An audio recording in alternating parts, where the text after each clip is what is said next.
আল্লাহর নবী মুহাম্মদুর রাসূলুল্লাহ সাল্লাল্লাহু আলাইহি ওয়াসাল্লাম বলেন, আমার কোন উম্মত যদি আমার উপর একবার শুধু পড়ে সাল্লাল্লাহু আলাইহি ওয়াসাল্লাম অথবা সাল্লি আলা মুহাম্মাদিন, যে কোনো দরুদ একবার পাঠ করে, মহান আল্লাহ ওই বান্দার প্রতি খুশি হইয়া মহান আল্লাহ তাআলা তার উপর 10 বার রহমত নাজিল করেন। সুবহানাল্লাহ। মুসলমান বাবাজি,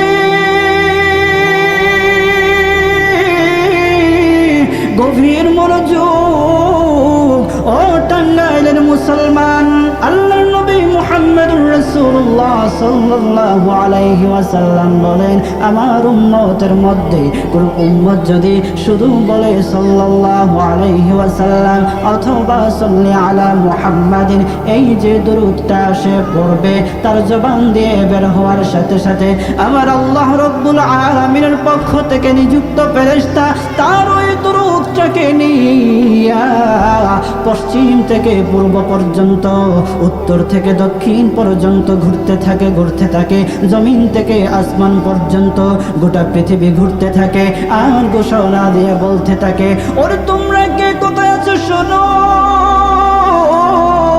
আল্লাহর অমুক বান্দা অমুকের পুত্র অমুক, সে নবীজি সাল্লাল্লাহু আলাইহি ওয়াসাল্লামের প্রতি দরুদ পাঠ করেছে। ওই যে দেখো সে দরুদ পাঠ করেছে, ওরে ফেরেশতারা শুনো শুনো, ও মানব জাতি শুনো, ও ফেরেশতারা শুনো, ও গোটা পৃথিবীর লোকেরা শুনো, মাখলুকাতেরা শুনো, আল্লাহর ওই বান্দা আল্লাহর নবীর প্রতি দরুদ পাঠ করেছে মহব্বতের সাথে। ওই কথা বলে ঘোষণা দিয়ে তার নাম বলে দেয় এবং তার বাবার নামও বলে দেয়। তারপরে ওই দরুদটাকে প্যাকেটিং করে বান্ডেল বানায়া নবীজি মুহাম্মদুর রাসূলুল্লাহ সাল্লাল্লাহু আলাইহি ওয়াসাল্লামের রওজার মধ্যে পৌঁছায়া দেয়। আল্লাহু আকবার। আল্লাহর কোন বান্দা শুধু জবান দিয়ে বের করে সাল্লি আলা মুহাম্মাদিন সাল্লাল্লাহু আলাইহি ওয়াসাল্লাম, সমগ্র জগৎবাসীকে ফেরেশতারা এলান করে দেয় এটা অমুকের পুত্র অমুকের দরুদ। তারপরে এই দরুদটাকে প্যাকেটিং করে বান্ডিল বানায়া নবীজির রওজার মধ্যে দিয়ে আসে। আল্লাহু আকবার। এবং নবীজিকে গিয়ে বলে, ইয়া রাসূলুল্লাহ, ইয়া হাবিবাল্লাহ সাল্লাল্লাহু আলাইহি ওয়াসাল্লাম, এই যে দেখেন এটা হচ্ছে আপনার অমুক আশিক, আপনার অমুক উম্মত, অমুকের পুত্র অমুক, সে আপনার উপর দরুদ পাঠ করেছে। বলেন সুবহানাল্লাহ। নবীজি সাল্লাল্লাহু আলাইহি ওয়াসাল্লাম যখন এটা শুনেন, তখন নবীজি এত পরিমাণে খুশি হন যা বোঝানো আপনাদেরকে সম্ভব না। এই জন্য বলেন তো 2 নাম্বার কি বলেছি? বলেন 2 নাম্বার কি বলেছি? দুরূদ শরীফ। যারা দুরূদ পাঠ করে তাদের জন্য জান্নাত স্বয়ং অধীর আগ্রহে বসে আছে। তো আমরা দুরূদ শরীফ পড়ব তো ইনশাআল্লাহ। সম্মানিত হাজরিন, এই দুরূদের এত পরিমাণে ফজিলত, দুরূদের এত মর্যাদা, যারা দুরূদ পাঠ করে তাদের এত মর্যাদা, এত দাম। আপনাদেরকে একটা ঘটনা শোনাই, শুনবেন? মুসলমান বাবাজি, হযরত শাইখ শিবলি রাহমাতুল্লাহি আলাইহি কাবা ঘর তওয়াফ করতেছেন। দেখেন একটা যুবক শুধু পড়তেছে সাল্লাল্লাহু আলাইহি ওয়াসাল্লাম, সাল্লাল্লাহু আলাইহি ওয়াসাল্লাম, সাল্লাল্লাহু আলাইহি ওয়াসাল্লাম। আল্লাহর ওলি শাইখ শিবলি রাহমাতুল্লাহি আলাইহি ওই যুবককে ডেকে বলতেছে, ওরে যুবক রে, তুমি কি অন্য কোনো দোয়া বা কালাম জানো না?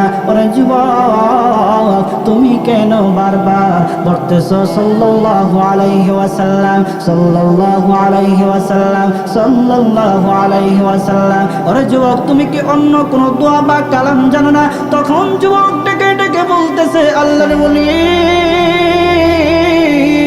আমি এই দরুদ পড়ে যে উপকৃত হয়েছি, অন্য কোনো দোয়া বা কালাম পড়ে এইরকম উপকৃত হই নাই। শায়েখ শিবলি রহমাতুল্লাহি আলাইহি তখন বলতেছে, রে যুবক,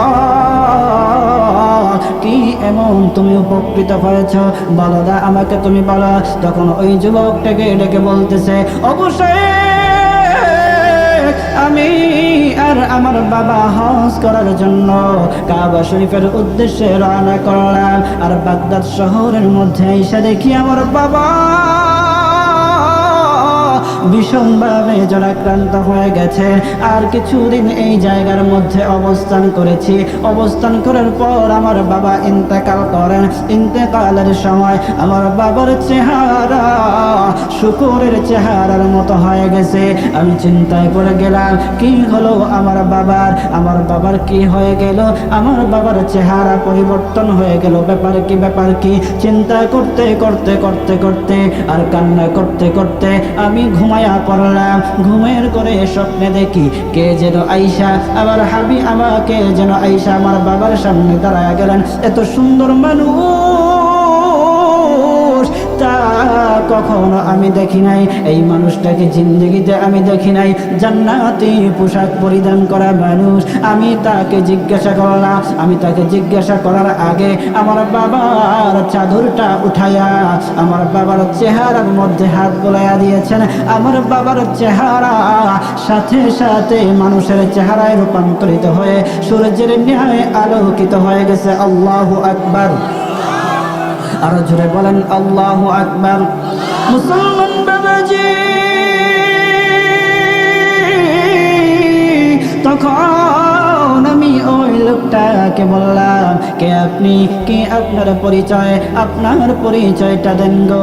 আপনার পরিচয়টা যদি না দেন তাহলে আমি আপনাকে যেতে দেব না। তখন তিনি বলতেছেন, রে পাগল, তুমি কি আমাকে চেনো না? তুমি কি আমার কথা শোনো নাই? আমি হচ্ছি মুহাম্মাদুর রাসূলুল্লাহ সাল্লাল্লাহু আলাইহি ওয়াসাল্লাম। আল্লাহু আকবার। আরো জোরে বলেন আল্লাহু আকবার। রাহমাতুল লিল আলামিন নবী কোরআনে প্রমাণ, আশিক বিনে কে বুঝিবে আমার দয়ার নবীর শান, ঠিক কিনা? রাহমাতুল লিল আলামিন নবী কোরআনে প্রমাণ, আশিক বিনে কে বুঝিবে আমার দয়ার নবীর শান। উম্মত বিনে কে বুঝিবে আমার দয়ার নবীর শান। নবী আমার মদিনারি বুলবুল, আমার আল্লাহ ভালোবেসে নাম রাখিলেন মুহাম্মদ রাসূল। আল্লাহু আকবার। নবী আমার মদিনারি বুলবুল, আমার আল্লাহ ভালোবেসে নাম রাখিলেন মুহাম্মদ রাসূল। শেষ নবীজি না মানিলে, শেষ নবীজি না মানিলে থাকবে না ঈমান। উম্মত বিনে কে বুঝিবে আমার দয়ার নবীর শান, আশিক বিনে কে বুঝিবে আমার দয়ার নবীর শান। লা ইলাহা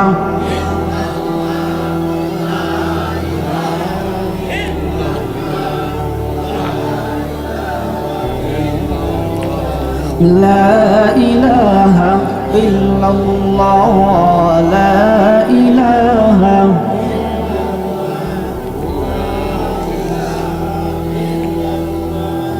لا إله إلا الله لا إله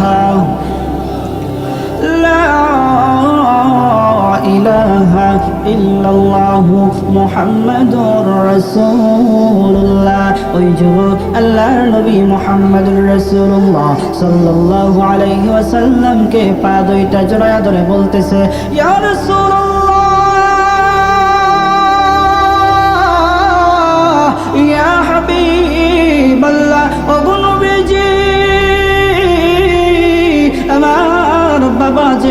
গালাগাল করেছেন আপনি কোথায় থেকে শুনলেন? আমি তো কাউকে খবর দেই নাই, আমি তো কাউকে শোনাই নাই। ইয়া রাসূলুল্লাহ, ইয়া হাবিবাল্লাহ, আপনি কিভাবে শুনলেন আমার বাবার সংবাদ? আল্লাহর নবী মুহাম্মদুর রাসূলুল্লাহ সাল্লাম বলতেছে, রে যুবক, তোমার বাবার একটা আমল ছিল।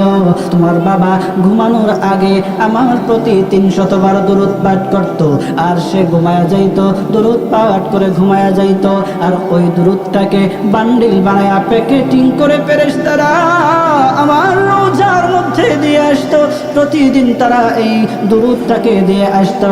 আজকে যখন তোমার বাবার ওই দুরূদটা পৌঁছানো হয় নাই, আমি তাদেরকে জিজ্ঞাসা করলাম, ফেরেশতাদেরকে জিজ্ঞাসা করলাম, ও ফেরেশতারা, আমার আশিকের দুরূদটা কোথায়? আজকে তো এই দুরূদটা তুমি নিয়ে আসলা না, দুরূদের হাদিয়াটা আমার কাছে নিয়ে আসলা না, আমার ওই আশিকের দুরূদটা কোথায়? তখন ফেরেশতারা বলল, ইয়া রাসূলুল্লাহ, ইয়া হাবিবাল্লাহ, ওগো নবীজি, আপনার ওই আশিক তো আজকে দুনিয়া ছেড়ে চলে গেছে।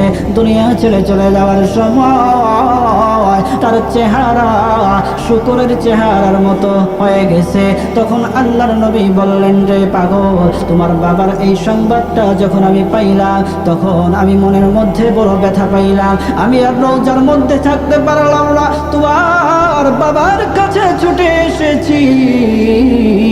তখন ওই যুবক সাথে সাথে ঘুম থেকে উঠে গেল, আর আল্লাহর নবীও বিদায় নিয়ে গেলেন। তখন যুবক দেখে মুয়াজ্জিন আজান দিতেছে, ফজরের আজান।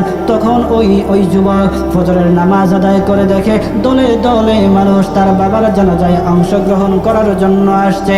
ওই যুবকটা ডেকে ডেকে বলতেছে মানুষদেরকে, কে আপনারা, কে আপনার পরিচয়, আপনার পরিচয় কি, আপনাদের পরিচয় কি? এত মানুষ আমার বাবার জানাজায় অংশগ্রহণ করতে আসছে, কে আপনাদেরকে আমার বাবার মৃত্যুর সংবাদ পৌঁছাইল?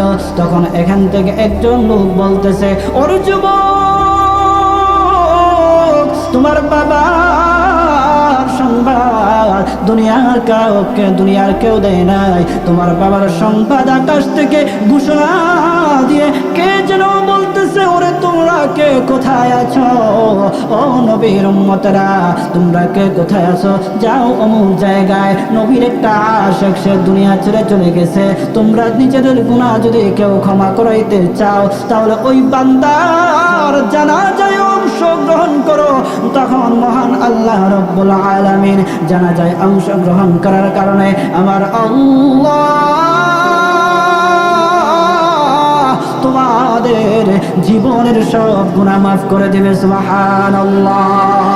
তোমার বাবার সংবাদ শুনে আমরা আকাশ থেকে যখন সংবাদটা পাইলাম, তখন আমরা আসলাম তোমার বাবা জানাজায় অংশগ্রহণ করার জন্য। এই ঘটনাটা শায়েখ শিবলি রহমাতুল্লাহি আলাইহিকে শোনানো হয়েছে। তখন শায়েখ শিবলি রহমাতুল্লাহি আলাইহি বললেন, রে যুবক, ওরে যুবক, শোনো,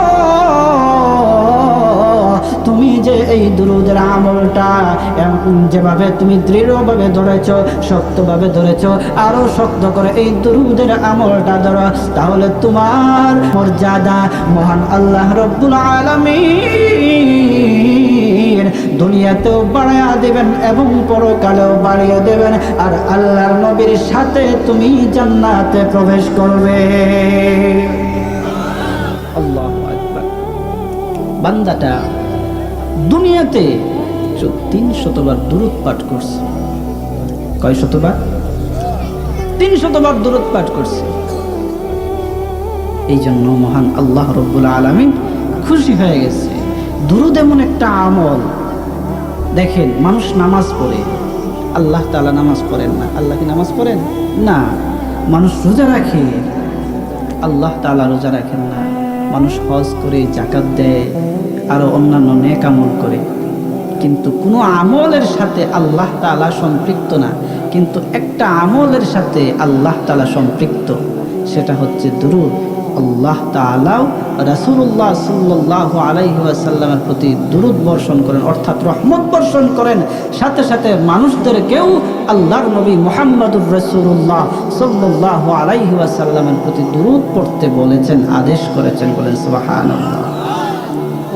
আল্লাহু আকবার। যে নবীজির শানে দুরূদ পড়ার কারণে আল্লাহ তাআলা এত মর্যাদা বৃদ্ধি করে দেয়, এত সম্মান বৃদ্ধি করে দেয়, সেই নবীকে ভালোবাসার দরকার আছে না নাই? জোরে বলেন, সেই নবীকে ভালোবাসার দরকার আছে না নাই? ভালো যদি বাসতে হয় তাহলে কাকে ভালোবাসবেন? নবীকে। এই জন্য কবি বলেন, ভালো যদি বাসতে হয় নবীকে বাসো, বলেন ভালো যদি বাসতে হয় নবীকে বাসো, ভালো যদি বাসতে হয়, আবার ভালো যদি বাসতে হয় নবীকে বাসো, ভালো যদি বাসতে হয় নবীকে বাসো। নবী তোরানেওয়ালা, নবী বাঁচানেওয়ালা, নবী তোরানেওয়ালা, নবী বাঁচানেওয়ালা, প্রাণের চেয়ে প্রিয় তাই নবীকে জানো, ভালো যদি বাসতে হয় নবীকে বাসো, বলেন ভালো যদি। নবীকে ভালোবাসতে হবে। এবার আসুন, নবীকে ভালোবাসতে হবে কাদের মতো? আল্লাহর নবী মুহাম্মদুর রাসূলুল্লাহ সাল্লাল্লাহু আলাইহি ওয়াসাল্লাম বলেছেন, যদি আমাকে ভালোবাসতে চাও, আমাকে মহব্বত করতে চাও, তাহলে সাহাবায়ে কেরামের মতো ভালোবাসতে হবে। কাদের মতো? জোরে বলেন, কাদের মতো? সাহাবায়ে কেরামের মতো ভালোবাসতে হবে।